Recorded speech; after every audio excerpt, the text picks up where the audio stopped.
Ready, Jimmy? Yeah, I just want to say that I'm extremely happy with Dr. Armen's work. It's beyond my imagination that in 3 hours you can have 1/4 of your upper jaw done.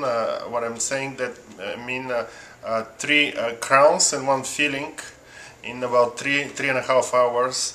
I mean, the time that you save and the pain, you kind of have to prepare yourself for 3 hours to have your mouth open. From time to time you have some breaks, of course, but in 3 hours you do so much things that if you do it the conventional way, you have to come 3 times here and 3 times to do anesthesia, and then after that the pain, your mouth is full from the anesthesia for another half a day or so.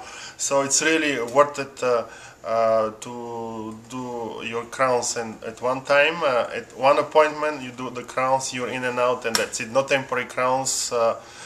It's really fast and very efficient. So I would recommend to everybody to do that in the future.